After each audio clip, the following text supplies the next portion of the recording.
ऐतिहासिक लोहपुरुष भारतरत्न सरदार वल्लभभाई पटेल यांची 150वी जयंती अजिंठा येथील साठेजिनिंगमध्ये साजरी।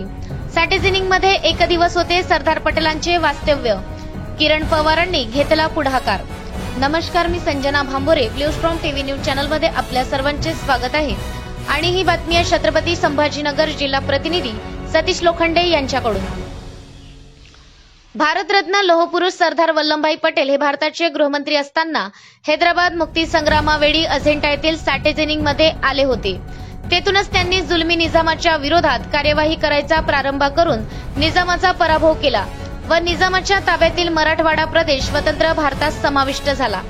त्यांच्या पोलादी कार्याचे स्मरण म्हणून अभिनव प्रतिष्ठान व सूर्यकिरण अर्बन बँकेचे अध्यक्ष तथा भाजपाचे नगरसेवक किरण पवार यांनी आजच्या दिवसाचे महत्त्व जाणत अजिंठा येथे ही शतकोत्तर सुवर्ण जयंती साजरी करण्याचा निर्णय घेतला।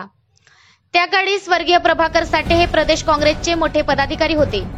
ज्या दिवाणखान्यातील गादीवर लोहपुरुष बसले होते तेथेच त्यांची प्रतिमा ठेवून विधिवत पूजन करून पुष्पहार अर्पण करण्यात आला।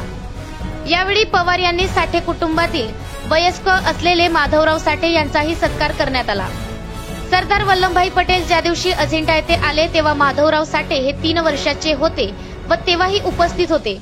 यावेळी इतिहास संशोधक विजय पगारे, संजय पाटील गाडवे, भगवान जीवरग, अरुण चव्हाण देशमुख, पत्रकार तथा राष्ट्रीय संघटक अखिल भारतीय भ्रष्टाचार निर्मूलन संघर्ष समिती अनिल गुप्ता, विजय चव्हाण, इकबाल कासम, तडवी बागुल, जिल्हाध्यक्ष आदिवासी विभाग छत्रपती संभाजीनगर कैलास झलवार, श्रीकांत दसरे, पत्रकार संजय जाधव, डॉक्टर संतोष पाटील यांची उपस्थिती होती।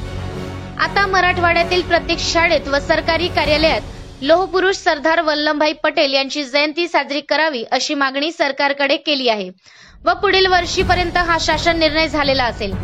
त्यांच्यामुळे आपण आज भारतात आहोत, नाहीतर निजाम हा मराठवाडा पाकिस्तानमध्ये विलीन करणार होता। त्यांचे योगदान सर्वांनी लक्षात ठेवावे। खऱ्या अर्थाने राष्ट्रीय एकता दिन म्हणून आपण त्यांचे कार्य अनुसरावे। किरण पवार, अध्यक्ष, अभिनव प्रतिष्ठान, सिल्लोड। अशाच काही बातम्यांच्या नवीन अपडेटसाठी आपण पाहत राहा ब्लू स्ट्रॉम टीव्ही न्यूज।